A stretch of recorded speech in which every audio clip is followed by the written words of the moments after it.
Due Process, recipient of 6 Mid-Atlantic Emmy Awards. It's an invasion of privacy, if you ask me. But it has chased the drug dealers away. At issue, these surveillance cameras on the streets of Jersey City, a threat to privacy or a high-tech way to fight crime. Street cameras, would you want them watching you? Up next on this edition of Due Process. Major funding for Due Process is made possible by the New Jersey State Bar Foundation, committed to educating the public about the law. Additional funding is provided by Lawyer's Diary and Manual.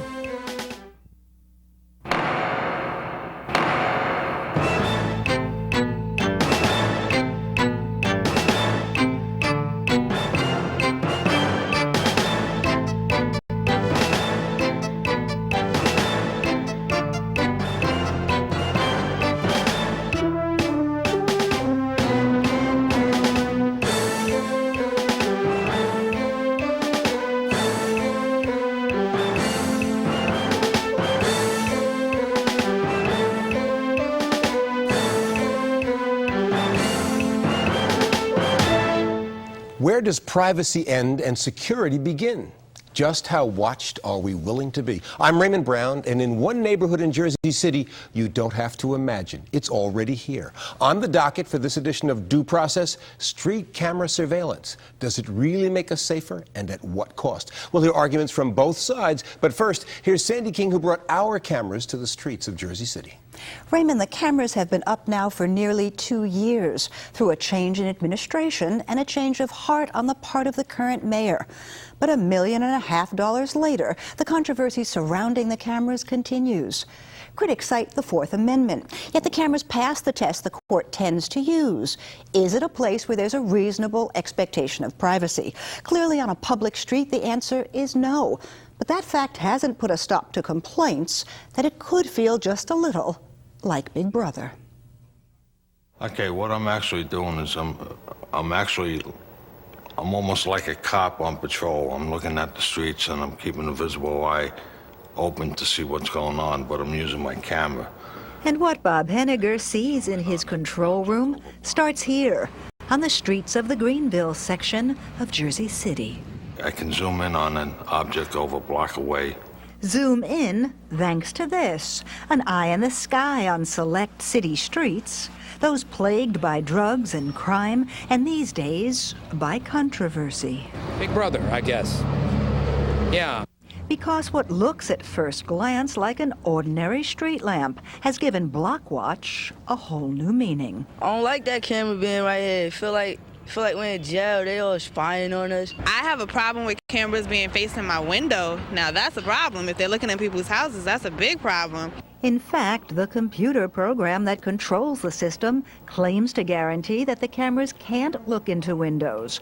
But they can search a 3-block span and spin 360 degrees to detect crime in progress, get it down on tape, Just the way you see this picture, that's how it's being recorded.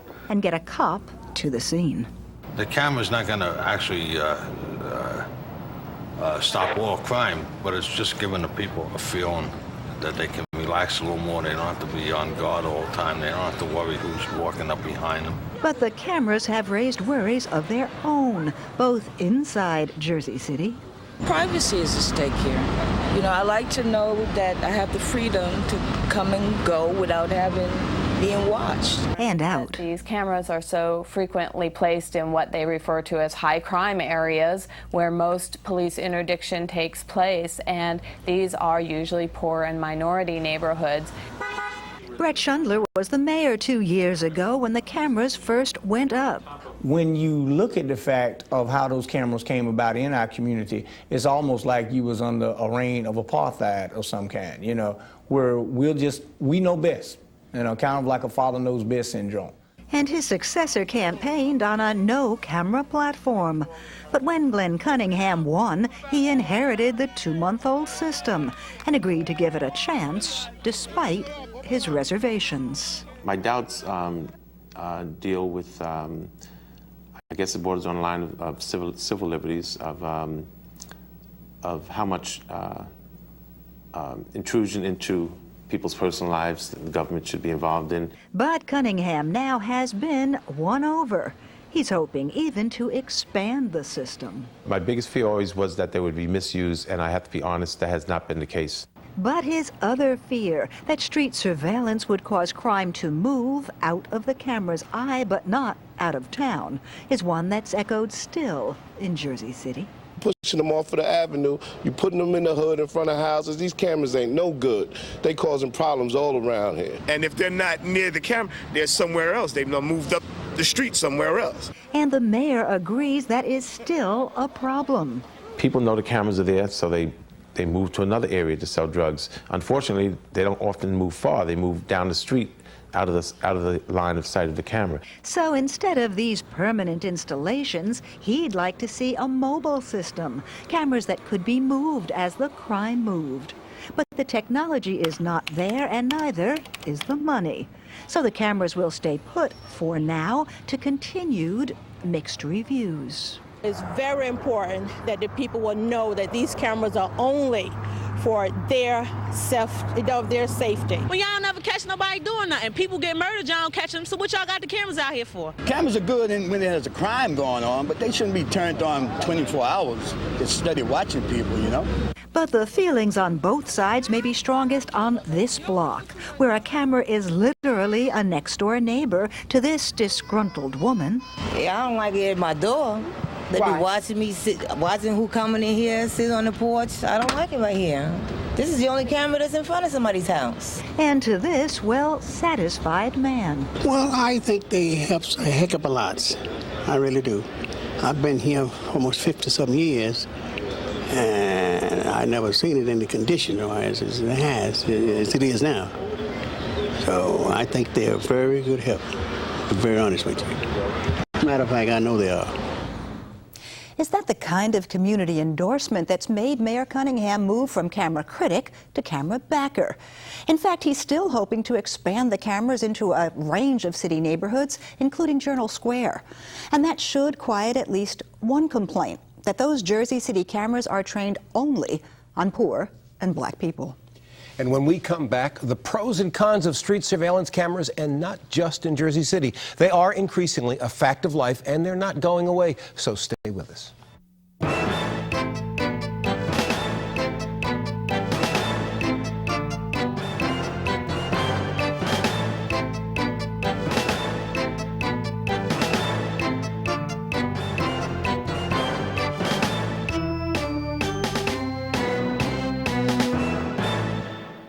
I think it would be an invasion of our privacy. Pretty good idea. I don't think it's wrong in any way. I guess it's a deterrent. I guess it's supposed to help the neighborhood, but I don't see any results from it, though. No, they shouldn't be invading people's privacy, and that's unjustified. You can catch everything on camera. But make sure you catch the police, too. Those who doing the wrong things on the street and just charging people for nothing. I think it's beautiful. I live in the neighborhood. I love having them out here.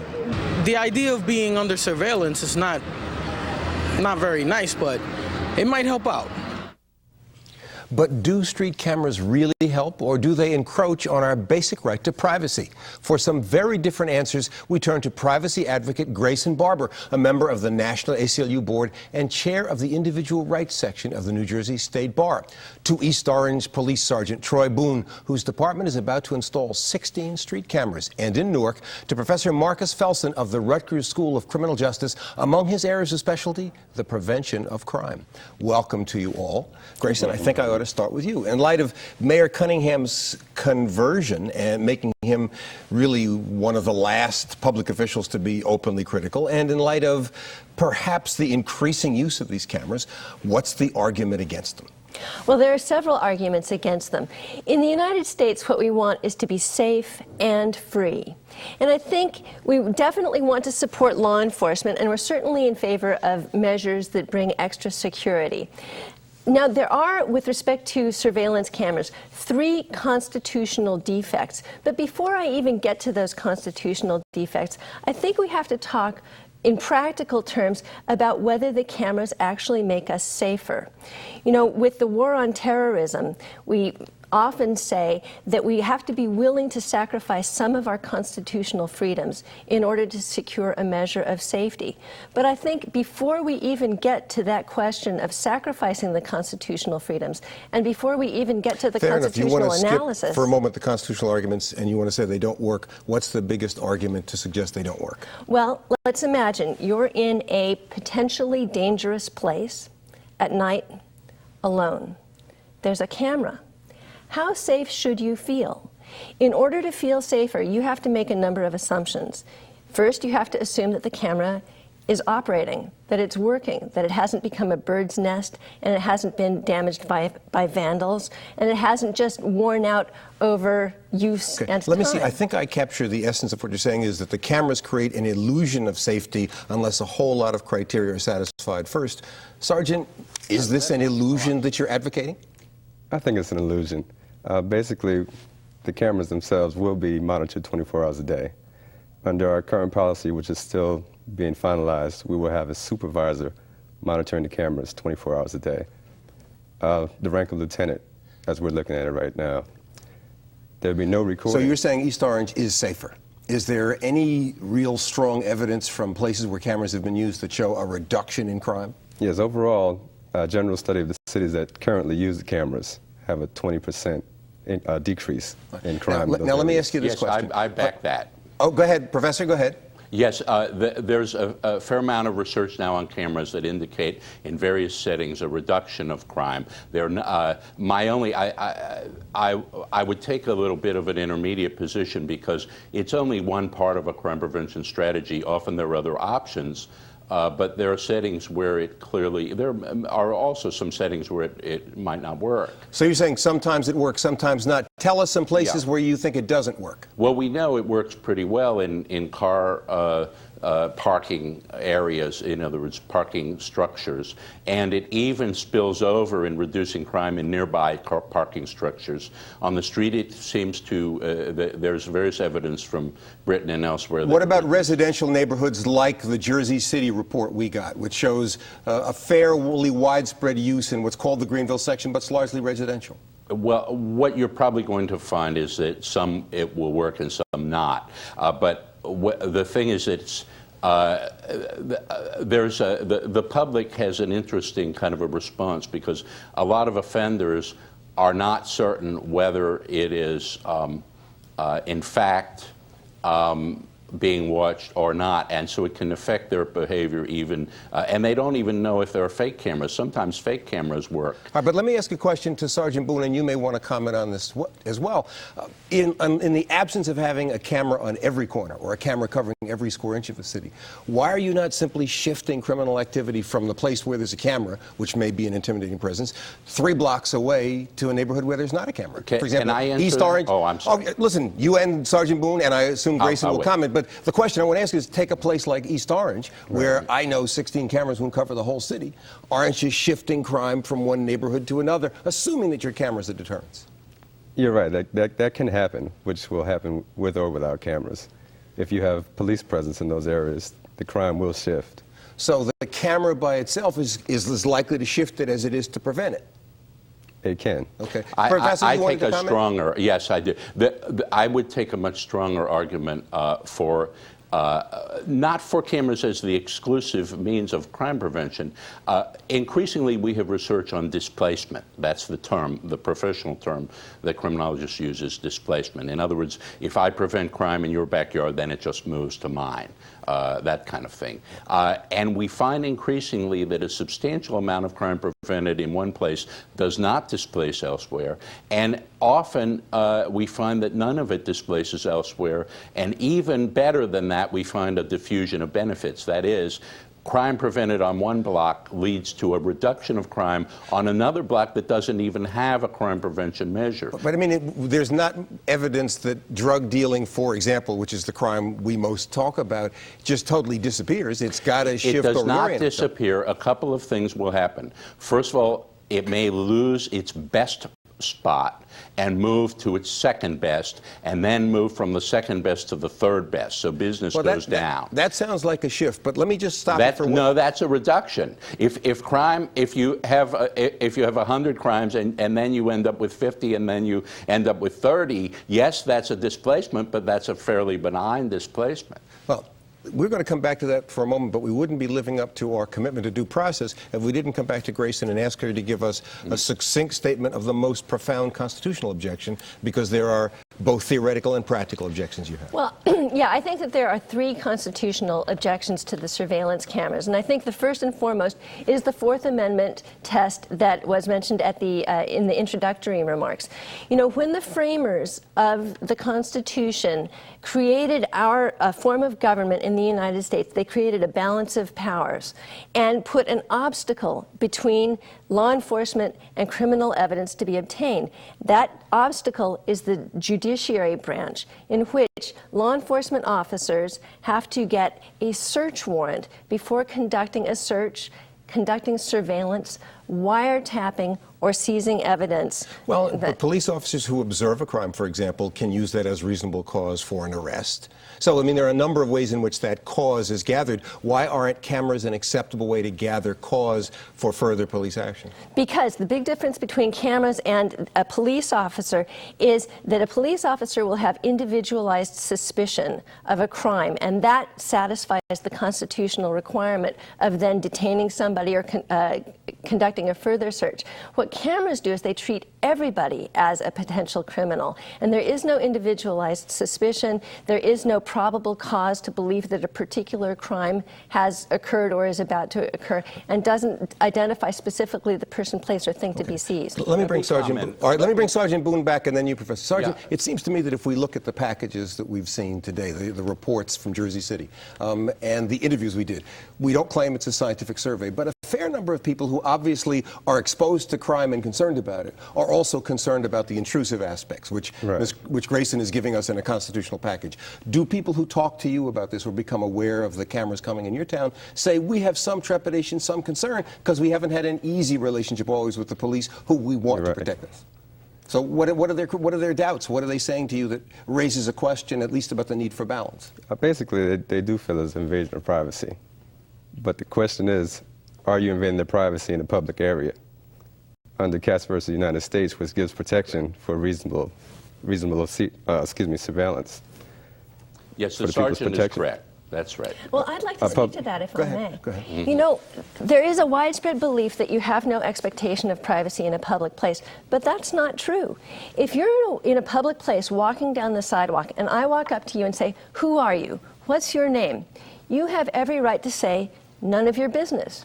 If Sergeant Boone walks up to you and says, who are you and what are you doing? Under Collender versus Lawson, the law in the United States is that you can say, none of your business. I'm minding my own business. But is the camera the same as Sergeant Boone coming up with his intimidating uniform presence and asking the question? Oh, I think that surveillance cameras are absolutely no substitute for law enforcement. You know what law enforcement officers can do that surveillance cameras simply can't do?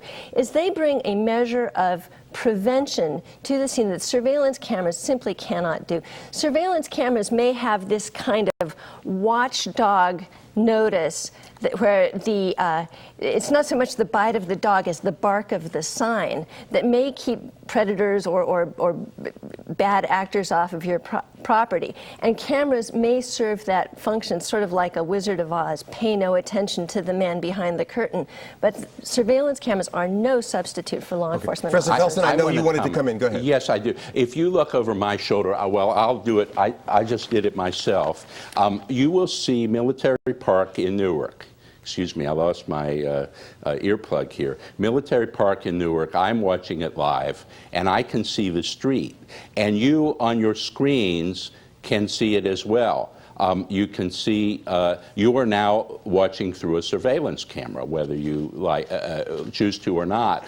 Fortunately, some of your other guests do not have to look at it because I think the monitors turned off and we're in separate cities.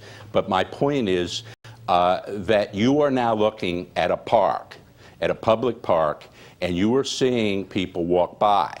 and you're seeing activity, are you now, I'm talking about your guests watching on television, are you now abusing other people's civil liberties by watching this program? Let me put your question to Grayson another way.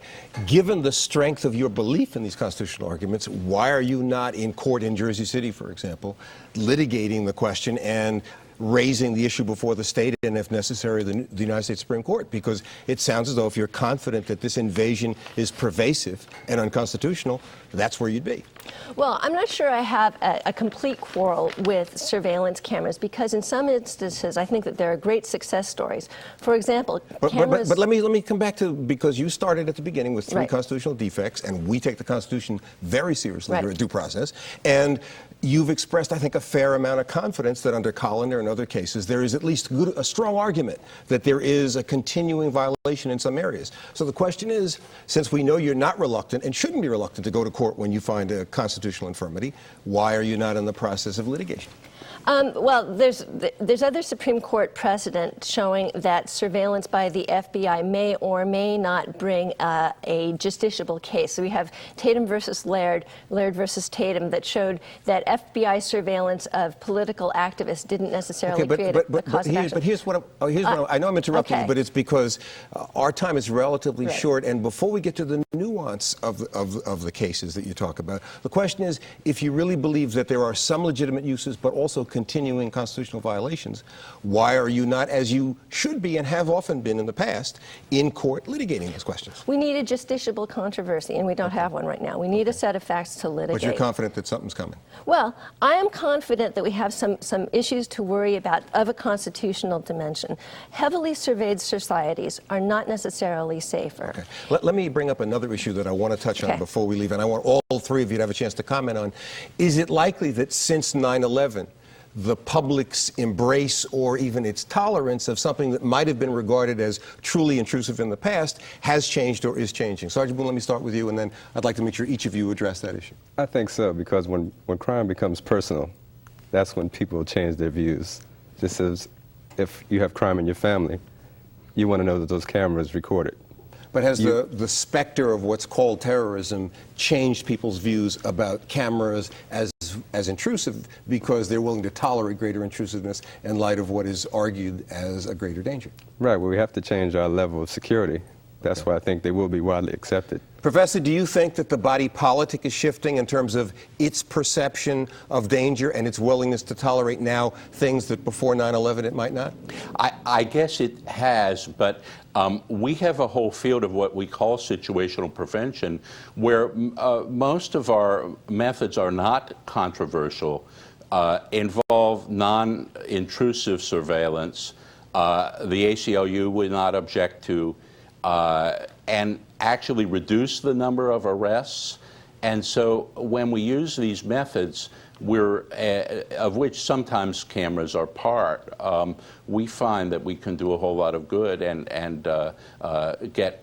actually get the public support if the public only knew about it. Now, Grayson, we've heard you talk about constitutional issues, but this has a political twist to it. But in our report, we saw a citizen talk about apartheid. Others use the image of Big Brother. And these are not people on the stump, but ordinary people who we asked about cameras.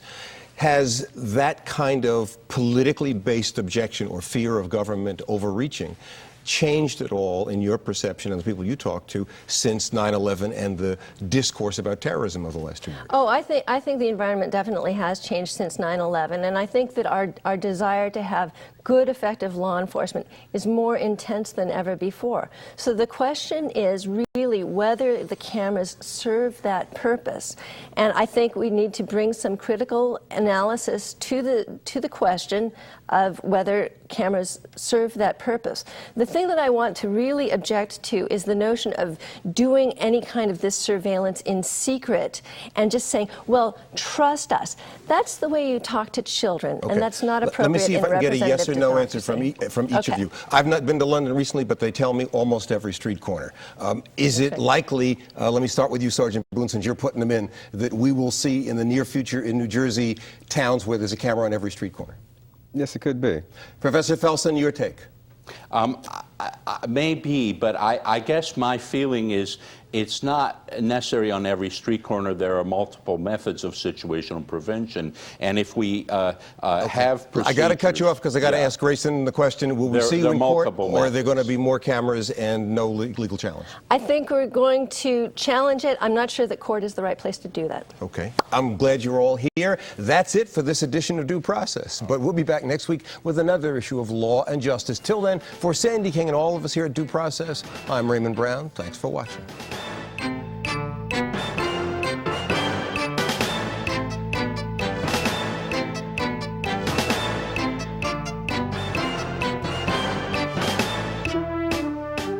I think everybody should give it some serious thought and look out for things like harmless or seemingly harmless cameras in known drug areas, because those affect people. They do so in a discriminatory manner. They violate privacy. They have a lot of problems, and they certainly, I don't think that those problems are outweighed by the need to fight crime. And it's not only for crime.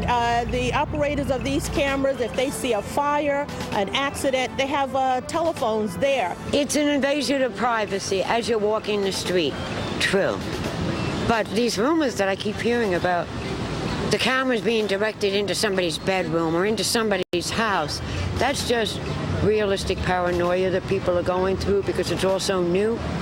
You know, it's a new system, but England's had it for years.